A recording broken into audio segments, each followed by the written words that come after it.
अभ्यास.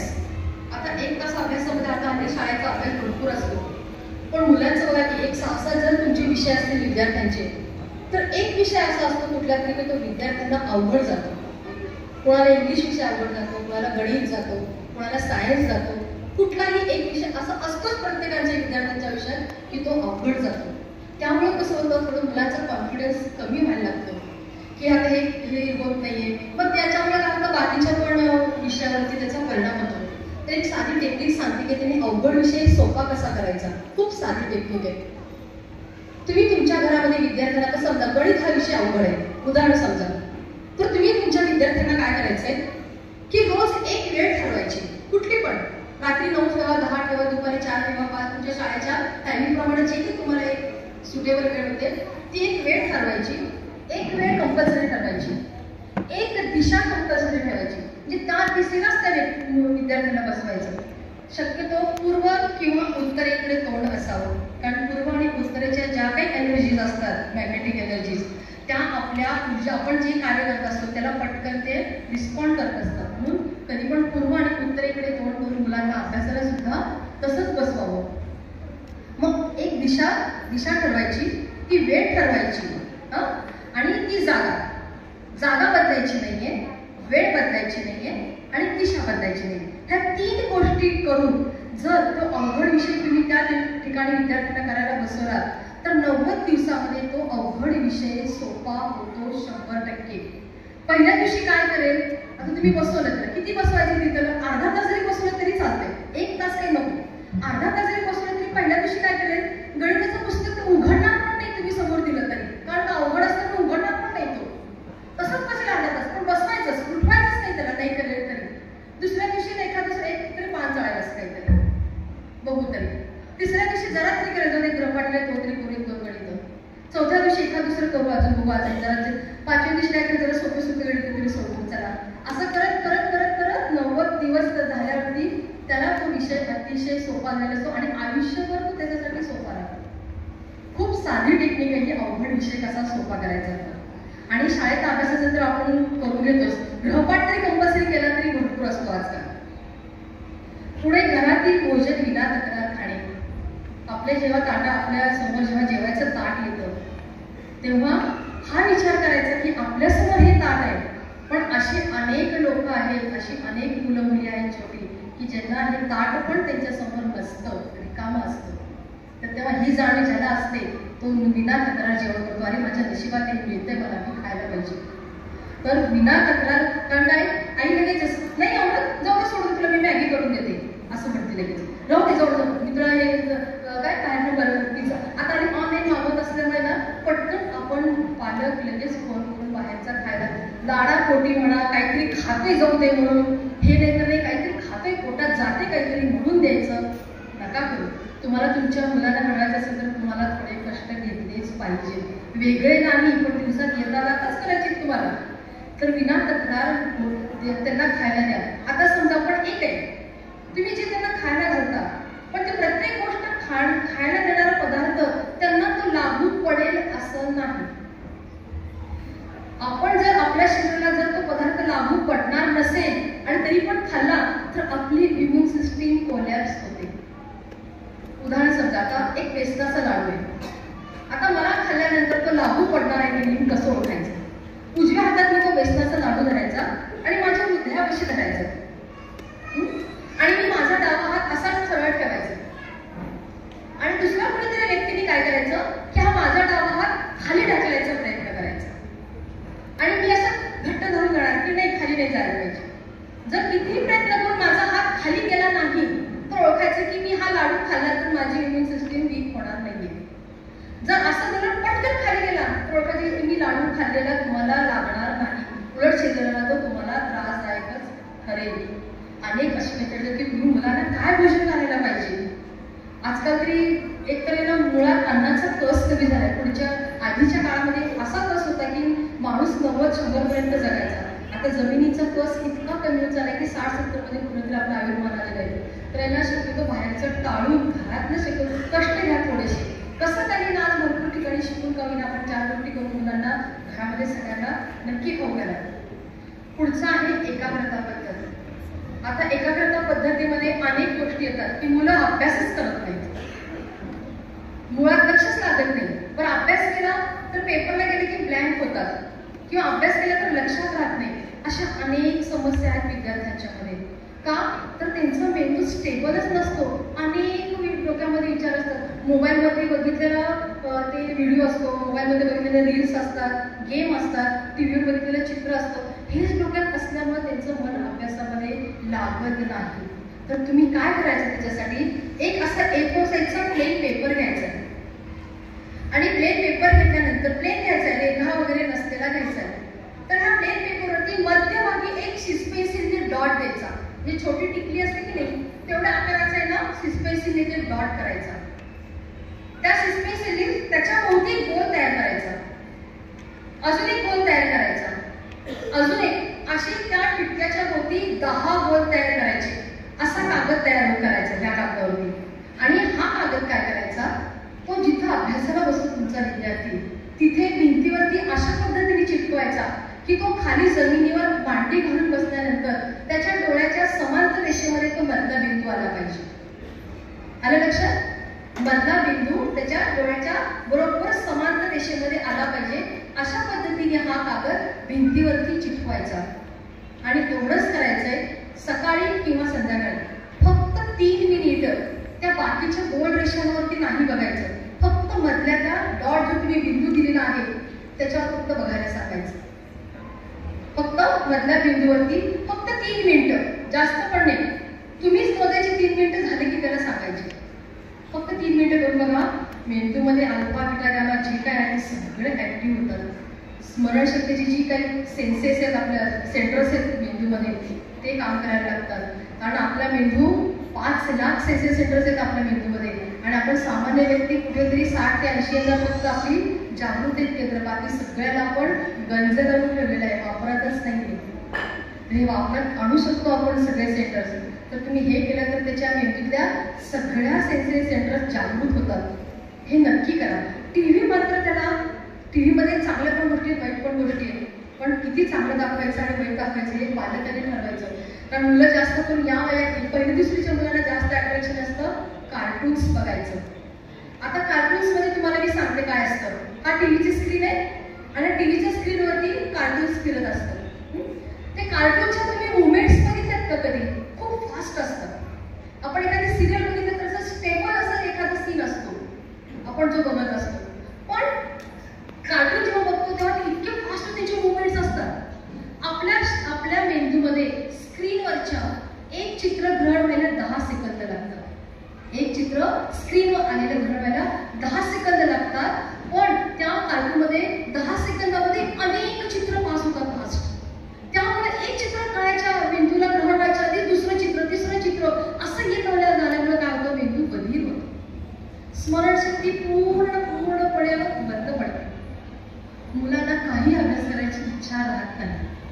आज एक 5% विद्यार्थी असे असतील की ते खूप हुशार आहेत, त्यांना खूप ज्ञान आहे, अवेअरनेस आहे सगळ्या गोष्टींचा. पण 95 विद्यार्थ्यांच्या वरती आज विशेष काम करायला लागतं, तेव्हा विद्यार्थी घडतो.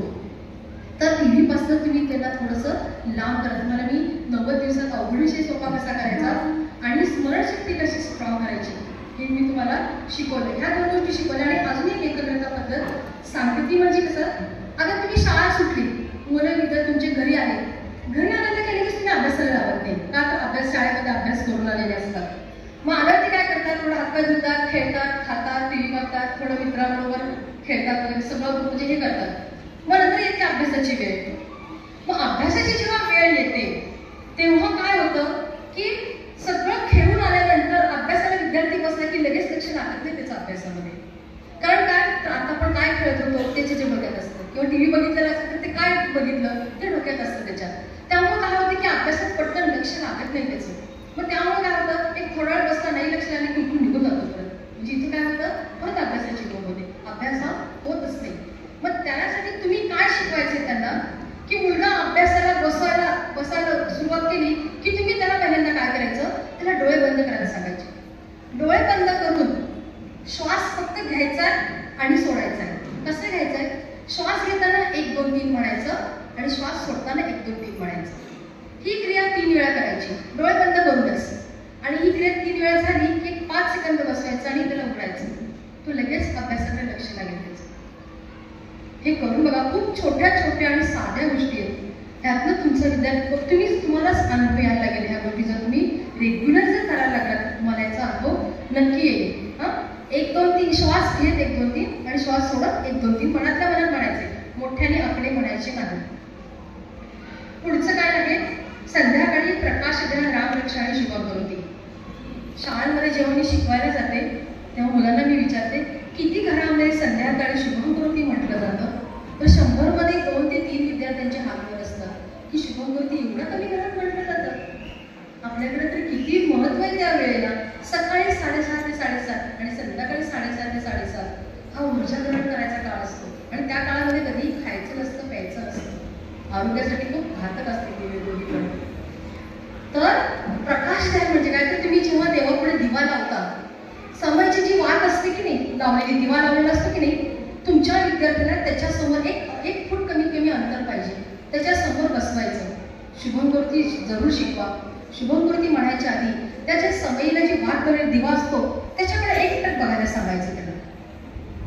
पहिल्यांदा काय 5 सेकंद असं लगेच डोळे सोडून असं झालं की बंद करायचं, लगेच परत नाही बघायचं. डोळे तुमचे पातळ लावले की संपले, तिथंच उठायचं. त्या दिव्याच्या भोवती तुम्ही कधी दिव्याला निरीक्षण केले का? दिव्याच्या भोवती असं पातळ आवरण असतं बघा, ते त्या दिव्याचं रक्षण करत असतं. तुम्ही कितीही दिव्याला मोडा, दिवा कधीच मोडला जात नाही, कारण त्याच्या भोवती ते घट्ट वलय तयार झालेलं असतं दिव्याच्या भोवती. तुम्ही जर अशा पद्धतीने रोज त्या दिव्याचं ध्यान केलं, प्रकाश ध्यान केलं, तर तो जसं त्या दिव्याच्या भोवती घट्ट वलय तयार झालेलं असतं, एक घट्ट पॉझिटिव्हिटीचं वलय तुमच्या स्वतःच्या भोवती तयार होतं. म्हणजे काय होतं, तर वलय जर तयार झालं तर तुमच्यावरती पुढच्या काळामध्ये कितीही आजूबाजूला वाईट गोष्टी घडू देत, तुमच्यावरती त्याचा परिणाम होत नाही, कारण तुम्ही तुमच्यावरती एक पॉझिटिव्ह वलय तयार केलेलं असतं. आणि हे वलय आपल्या शरीरापासून 3 इंच दूरवरती असतं. हे प्रकाश आणि आई वडिलांचे आशीर्वाद, ह्या 2 गोष्टीपासून आपल्याला सर्वात जास्त बळ मिळतं. प्रकाश म्हणजे दिवा, उजेड कुठल्याही प्रकारचं, आणि आई वडिलांचे आशीर्वाद का, तर आपल्याबद्दल चांगले विचार करणाऱ्या फक्त आई वडील आहेत. कितीही वाईट मुलं असतील तरी त्यांना नमस्कार करायला वाकल्यानंतर वाईट कधीच आशीर्वाद देत नाही. आणि आशीर्वाद रूपी बळ आणि प्रकाश या 2 गोष्टीपासून आपल्याला खूप बळ मिळत असतं. तर तेव्हा रोज संध्याकाळी घरामध्ये शिकून का होईना कुठून तरी मुलांना ही जरूर सवय लावा तुम्ही. पुढचं आहे आरोग्यासाठी ओम खम खम प्रत्येकी 20 वेळा म्हणते. तुम्ही स्वतः सुद्धा म्हटलं तरी चालतं, विद्यार्थ्यांना सुद्धा म्हणायला लहानपणी सवय लावा. कधीच आजारी पडणार नाही. ही बीजाक्षर आहे. ही बीजाक्षर आपल्या शरीरातले सगळी ग्लँड्स ऍक्टिव्हेट करतात. आपल्या सगळ्या ग्लँड सगळ्या अवयवांना जोडलेले आहेत. एक ग्लँड जर आपलं जर खराब झालं तर त्या भागातले सगळे अवयव इफेक्ट करतात. तर सगळी ग्लँड्स ऍक्टिव्ह होण्यासाठी फक्त ही 3 अक्षरं 20-20 म्हणायचं. एक अक्षर 20 वेळाच म्हणून झाल्यानंतर मग दुसरं अक्षर 20 वेळेस म्हणा. आयुष्यात त्याला कुठल्याच प्रकारची औषधं गोळ्या लागणार नाहीत. मानसिक, शारीरिक, सामाजिक, बौद्धिक सर्व स्तरावर तो खूप शक्तिशाली असा तो विद्यार्थी किंवा तुम्ही स्वतः म्हणू शकता. म्हणून हे अक्षर नक्की म्हणायला हवं. तुम्ही सुद्धा म्हणल्या सुद्धा चालतं. आता हे लहान सुरू केल्यानंतर त्यांना पुढच्या काळामध्ये याचे भरपूर चांगले परिणाम दिसून यायला लागतात. शेवटचा आहे झोपण्यापूर्वी पाय धुवून झोपावे. पूर्वीची लोक उगाच सांगत होते का की झोपताना पाय धुवावा. त्याला खूप मोठं कारण आहे की झोपताना पाय धुवून का झोपायचं. आपण आता बाहेर जाताना आपल्या पायामध्ये चप्पल असते, पण घरामध्ये आपल्या पायामध्ये चप्पल नसते. पण जमिनीवरती पण घाण, धूळ, बॅक्टेरिया सगळं असतं. मग आपण काय करतो, आपण तसंच अनवाणी घरामध्ये आपल्या पायाला अनेक किडे कीटक असे चिकटलेले असतात आपल्या पायाला. आपण जेव्हा बेडवरती झोपतो, ती जी आपली पायाखालची चादर असते, ती चादर ओढून आपण तोंडावर घेऊन झोपतो. उठल्यानंतर काय करतो, परत घडी घालून आपल्या तिथंच चादर ठेवतो. आता तुम्ही जेव्हा अंगावर चादर घेता तेव्हा पायापाशी जो तुमचा भाग येतो चादरीचा, तुमच्या पायाचे किडे कीटक बॅक्टेरिया तर चादरीला चिकटून बसतात. कारण त्यांनी चिकटायची बॅक्टेरिया कधी पण चिकटून बसणारे असतात. ते तुमच्या पायावरती जी चादरीचा भाग आहे त्या चादरीला हे सगळे किडे कीटक बॅक्टेरिया चिकटून बसतात. दुसऱ्या दिवशी काय होतं, तुम्ही परत चादर उघडली तोंडावर घेण्यासाठी तर चुकून पायाकडचा भाग तोंडावर येतो. मग ते चादरीला चिकटलेले सगळे बॅक्टेरिया तुमच्या नाका तोंडावाटे शरीरामध्ये जातात आणि मग नको ते आजार होतात. मग प्रत्येकच आजार झाले की कसं काय झालं, मी कळलंच नाही, मी कुठे गेले होते की काय झालं, की अशा अनेक गोष्टी असतात की छोट्या छोट्या गोष्टी आपण कुठेतरी चुका करत असतो. त्यामुळे आपल्याला ह्या गोष्टीला सामोरं जायला लागतो. म्हणून पाय स्वच्छ धुवून सांगितलं की आपल्याला जे काही चादर मिळतो कायमस्वरूपी त्याच्यामुळे सुद्धा आपल्याला जो काही होणारे आजार असतात ते कधीही होत नाही. प्रत्येक गोष्टीला कारण आहे की पूर्वी आपण लिंबू मिरची बांधतो, अजूनही बांधतो अमावस्येला. लिंबू मिरची का बांधायचं आणि पण अमावस्येलाच का बांधायचं? लिंबू मिरची का बांधतात? लिंबू मिरची का बांधतात? अमावस्येला बांधतात की नाही? वाहनाला बांधतात, व्यवसायाच्या ठिकाणी बांधतात, घराला बांधतात, गाडीला बांधतात. कशासाठी बांधतात? मग दृष्ट लागायची तुम्ही अमावस्या दिवशी लागू शकते का? बाकीच्या दिवसात पण लागू शकते.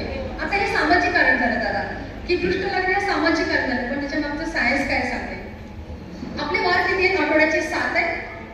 रविवार, सोमवार, मंगळवार, बुधवार, गुरुवार, शुक्रवार, शनिवार. ही 7 वार ही 7 ग्रहांची नाव आहेत आणि आपल्याकडे एकूण 9 ग्रह आहेत. ही 7 वारांची 7 ग्रह आहेत. शिवाय राहू केतू हे 2 ग्रह आहेत आणि राहू केतू हे निगेटिव्ह एनर्जीज असल्यामुळे त्यांना वार दिलेले नाहीयेत. पण त्यांचा प्रभाव कधी असतो या ब्रह्मांडात? तर अमावस्या दिवशी असतो. आणि जेव्हा त्यांचा प्रभाव ह्या ब्रह्मांडात जेव्हा असतो तेव्हा एक ठराविक प्रकारचे बॅक्टेरियाज क्रिएट होतात त्या दिवशी आणि ते बॅक्टेरियाज आपलं आरोग्य बिघडवायला त्या कारणीभूत असतात. असे ते बॅक्टेरिया असतात.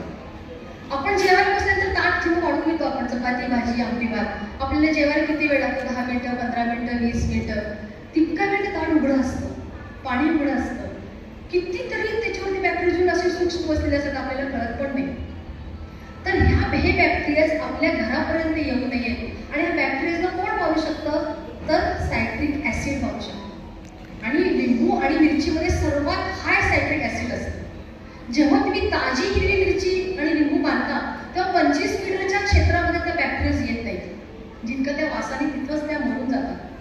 म्हणजे असं प्रत्येक गोष्टींचं काही ना काहीतरी सायन्स आहे. असं हजार मी तुम्हाला आता फक्त माझ्या समुद्रात एक थेंब सांगितलं, सांगत बसलं तर महिना सुद्धा करायचे नाही. तर हे जे तक्ता दिलेलं आहे हे आज तुम्हाला पालकांना तुम्हाला बऱ्यापैकी समजलं आहे असं मी समजते. फार अवघड नाहीये, क्लिष्ट पण नाहीये काही. तर पालकांनी सुरुवात करा, 1 तारखेपासून सुरुवात करा, कारण 1 तारखेला पहिला वार आहे. तर मी विद्यार्थ्यांकडे सगळं करून घ्यायचंय फक्त तुम्हाला, बाकी याच्यापेक्षा तुम्ही वेगळं काही करू नका. आणि विद्यार्थ्यांनी जे जे काय रात्री झोपताना हा तक्ता भरायचा आहे. जे जे केलं आहे त्याच्यासमोर चिस्पेक्सने टिक मार्क करायची आणि जे केलं नाही त्याला प्रामाणिकपणे खुली करायची. नाही केलं, नाही जमलं, खुली करायची. पहिल्या महिन्यामध्ये तुम्हाला 70% फुल्याच दिसतील. दुसऱ्या महिन्यामध्ये 50% फुल्या होतील. तिसऱ्या महिन्यामध्ये 30% फुल्या होतील. चौथ्या महिन्यामध्ये 20% होतील. 6 महिने तर लागतील. 6 महिने तर लागतील 100% फुल्या जायला. तर नक्की हा प्रयोग करून बघा. हा प्रयोग केल्याने सुद्धा तुमच्या घरामध्ये स्वतः तुमच्या घरातलं वातावरण तर होणारच, शिवाय तुम्हाला पण एक विश्वास राहील की मी माझ्या मुलाला खूप छान घडवण्यासाठी मार्गदर्शन करतो. मला काहीतरी मिळालं या मार्गदर्शन करण्यासाठी. पण मी आज जास्त वेळ घेते कारण खूप आहे सांगण्यासारखं. पण आज मला या सरांनी मॅडम या शाळेतल्या सगळ्या शिक्षक वृंदांनी मला तुमच्यासाठी आज पालक सभा घेण्यासाठी तुम्हाला मार्गदर्शन